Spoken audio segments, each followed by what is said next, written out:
பிரவீன், நாடு முழுவதும் நீட் தேர்வால் எழுந்துள்ள சர்ச்சை மற்றும் யுஜிசி நெட் தேர்வுகள் முறைகேடு தொடர்பாக விவாதிக்க கோரி காங்கிரஸ் எம்பிக்கள் மக்களவையில் இன்று ஒத்திவைப்பு தீர்மான நோட்டீஸ் வழங்கியிருந்தனர். ஆனால் காங்கிரஸ் கட்சியின் எம்பிக்கள் KC வேணுகோபால் மற்றும் மாணிக் தாகூர் ஆகியோர் மக்களவை நடவடிக்கைகளை ஒத்திவைத்துவிட்டு நீட் மற்றும் யுஜிசி நெட் தேர்வுகளில் நடைபெற்ற முறைகேடுகள் தொடர்பாக இன்று விவாதிக்க வேண்டும் என்று வழங்கப்பட்ட நோட்டீஸின் அடிப்படையில் கேள்வி நேரத்தை ஒத்திவைத்து விவாதம் நடத்த வேண்டும் என்று வலியுறுத்தினர். அப்போது இந்தியா கூட்டணி கட்சிகளைச் சேர்ந்த 26 கட்சிகளின் எம்பிக்களும் அந்த முழக்கங்களை எழுப்பினார்கள். நீட் தேர்வு முறைகேடு தொடர்பாக ஒத்திவைப்பு தீர்மானம் கொண்டு வந்திருக்கிறோம், அது தொடர்பாக விவாதிக்க வேண்டும் என்று கூறினார்கள். அப்போது பாதுகாப்புத்துறை அமைச்சர் ராஜ்நாத் சிங் எழுந்து குடியரசுத் தலைவர் உரை மீதான விவாதம் நடந்து கொண்டிருப்பதால் அந்த விவாதத்தின் மீது பேசும் உறுப்பினர்கள் இந்த நீட் தேர்வு மற்றும் நெட் தேர்வு யுஜிசி நெட் தேர்வு முறைகேடுகள் தொடர்பாகவும் நீங்கள் கூறும் குற்றச்சாட்டுகள் தொடர்பாகவும் பேசலாம் என்று அவர் கோரிக்கை விடுத்தார். ஆனால் அதை ஏற்காமல் தொடர்ச்சியாக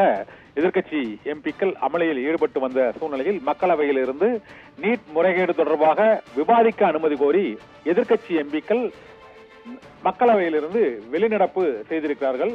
இந்த வெளிநடப்பு செய்திருப்பதன் மூலமாக குடியரசுத் தலைவர் உரைக்கு நன்றி தெரிவிக்கும் தீர்மானத்தின் மீதான விவாதத்தில் பெரும்பாலான எதிர்க்கட்சிகள் பங்கேற்குமா பங்கேற்பாதா என்ற ஒரு கேள்வி எழுந்திருக்கிறது.